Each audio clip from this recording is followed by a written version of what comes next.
We've received quite a bit of interest in my Free to Be workshop, so to that effect, beneath this video is a link that will give you a description for the workshop, and we've also included a special discount. So if that's something you would be interested in, I would invite you to click that link, and I hope that you would find the course to be quite beneficial.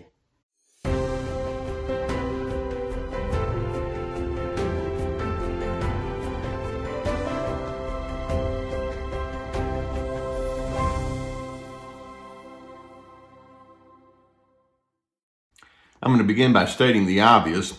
When you engage with a narcissist over a long period of time, you begin realizing that these individuals are pretty enamored with their way of thinking and doing and how things ought to be. Narcissists consider themselves to be enlightened people. And this is why they can say things like, "You're supposed to listen to my ideas." It's not just listen. I have a better way of life, and I know how to do things, therefore you'd better fall into line. Or let me tell you how you're supposed to do things, or how you ought to think, or how you ought to prioritize. That's part of their sense of enlightenment. It's like, well, you have all of you people out there, you collective, who don't really know how to do things nearly as well as I do. And then, of course, you have me. And so it becomes my self-appointed duty to tell you how to live your life. And narcissists can be very intrusive. They can be very stubborn. They can be very free with telling you how life is supposed to unfold. Now, in the midst of all of this supposed enlightenment that these individuals bring is a major contradiction. And that is simply this. Narcissists will say, "I want to be free, to be myself. You, on the other hand, had better conform." Now, I want to be free, you'd better conform. That's a huge contradiction. Narcissists don't want to be encumbered by any thought or preference that you have. It's like, knock it off. Don't tell me what to do. And when you share your thoughts or ideas or preferences, instead of them saying, "Oh, okay, well, let me learn more about that," they consider that to be you superimposing your will on them. So what do? They superimpose right back onto you. There's no strong sense of collaboration. I want to be free. You'd better conform. Now, you see, when I hear of something of that nature, my response to that narcissist is, you can't have it both ways. And the narcissist's reply to that would be something to the effect of, "Shut up. Yes, I can." And it's baffling and it's confounding to think they honestly don't see that as being inconsistent or incongruent. Going back to the fact that they see themselves as so enlightened that they have a special privilege to have the freedom to choose who they're going to be. You don't. Now, I want you to see that even as narcissists want to have the freedom to be what they are, actually, this kind of mindset that I'm describing here illustrates that they have a commitment to authoritarianism. Now, many narcissists may say, "I'm not being authoritarian," and because they don't necessarily see themselves as being as bad as the baddest of bads can be out there.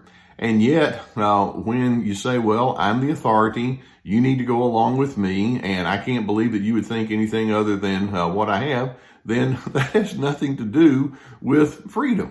Their commitment to authoritarianism shows the illogic when they say, "But I want to be free, you just can't be that."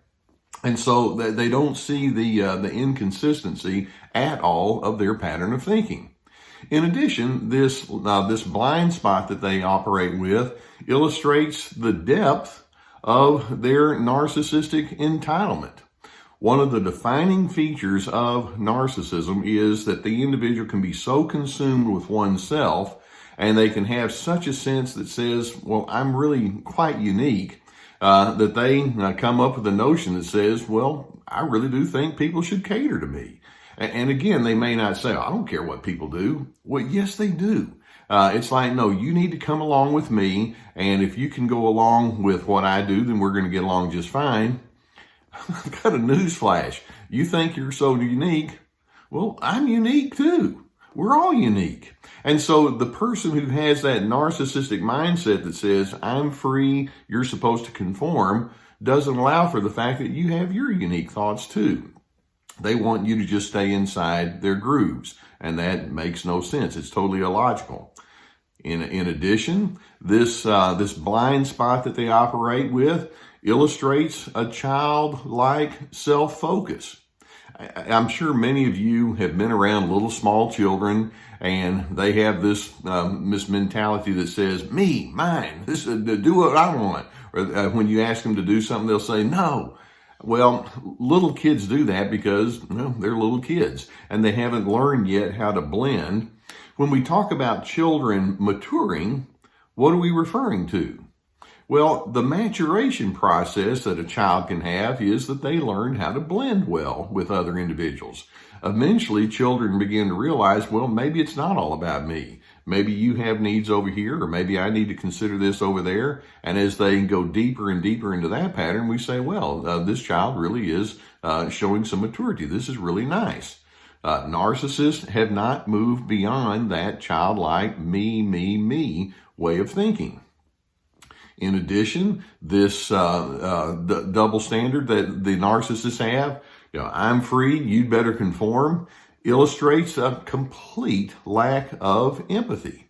When you slow down and you think, well, I want to be free, I want to have the privilege to choose for myself, you can also think, but I know you do too. That being the case, what do you feel? And what do you think? And how are you going to respond when these certain things happen? In other words, they want to see things from your perspective. It's like, I don't need to do that. I don't want to do that. It's too much trouble. And as a result, they have a lack of empathy, even as they insist that people need to empathize with them. And then in addition, as narcissists insist that they have to be free and you better conform, it really illustrates a pervasive fear that their lives are built upon. If a narcissist says, well, you know what? I do want you to have the privilege to choose for yourself. That scares them to death. It's like, I don't know what you're going to come up with, or you might think differently and you might prioritize differently, and I don't know if I can handle that. Now, they won't admit that to save their lives, but look how defensive they are. And look how easily rattled they are when other individuals say, well, I think differently. That's fear. And these individuals are highly fear-based.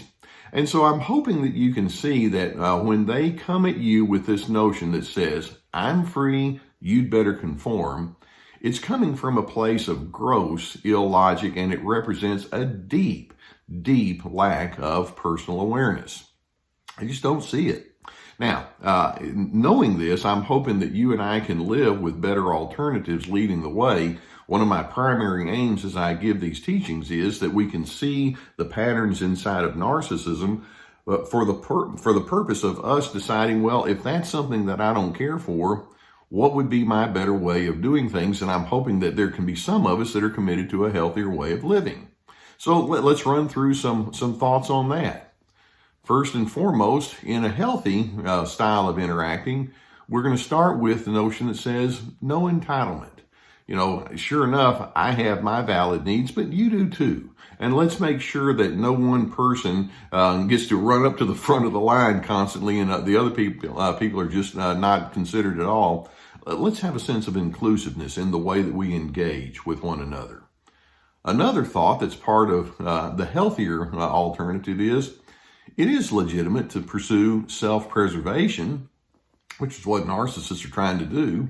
But let's pursue self-preservation inside the context of a conscientious mind. I want to stand up for myself and I want to take care of my needs, but I also want to be aware of the impact that it might have on you. And I also want to be aware of the fact that you want to do the same in reverse. Let's see if we can make this a win-win kind of situation where we're each feeling like there's some good gain that we can have as we preserve what we believe to be wisest and best. That's a healthy way that narcissists tend not to think on. Or another thought that will supersede this mindset of the narcissist is, I want to know you more fully so that we each can have a fuller sense of satisfaction. Knowing one another and engaging with one another and having empathy actually is a pretty rewarding pursuit. A narcissist thinks, well, the rewarding pursuit is you just do everything I want you to do. I feel real rewarded. And actually, not really. It's an empty way of living. Let's have that empathy so that we can each know and appreciate one another. And in doing so, we actually go deeper and deeper into the direction of true love and respect. In addition, the better alternative says, let's drop this authoritarian mentality. I'm the authority. You need to just go along with my ways of thinking. The bottom line is we can have a sense of collaboration. Many people are going to think differently from you. You don't have to be threatened by that. Many people can have preferences that are not the same as yours. That doesn't mean that one has to be right and the other has to be wrong. There are simply different ways of looking at life and different ways of pursuing life. Let's make room for that. And of course, we still want to have our boundaries and all. I'm not saying just believe in nothing and anything goes. But let's make room for the fact that differences actually and variety actually exists. And then in addition, let's also go with the notion that says we need to be authentic. Rather than thinking my needs matter, yours don't, that creates a cover-up kind of a mentality that these people operate with, and we don't want to go into that kind of way. Now, I'm very aware that much of what I talk about as that better alternative could actually sound kind of utopian. And I know that many people aren't going to go along with this kind of thinking, but I'm hoping that on an individualized level, you can. And if that narcissist wants to try to drag you into their dystopia, I'm hoping you can hold on to the notion that says, even though perfect harmony may not exist, I still want to live with as much of an awakened mind as possible, and I'm not going to take my cues from someone who has this gross lack of awareness. I just can't allow that person to establish my pace. I'm hoping that videos such as this will give you some good food for thought. If you've not already done so, I would encourage you to hit that subscribe button, and we'll keep more videos coming your way. Laura has her videos, and she speaks as one who's been through there, and I speak as a professional who's dealt with this for 40 plus years. So please avail yourself and subscribe. If you need somebody to help you out with counseling, if there's someone in your area, I would strongly encourage you to seek that person out. If that's not a possibility, or if you would prefer differently, we have a sponsor that's part of our network here that offers online counseling.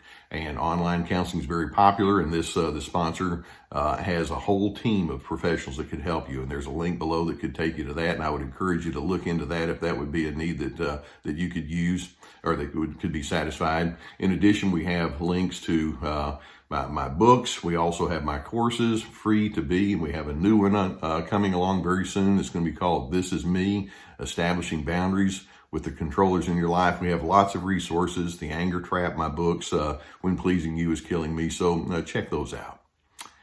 Okay, that narcissist is going to have that double standard that shows that they have a gross lack of awareness and insight. I'm hoping you can live with an awakened mind, and in doing so, it allows you to be a steady individual despite the unsteadiness that narcissists may bring.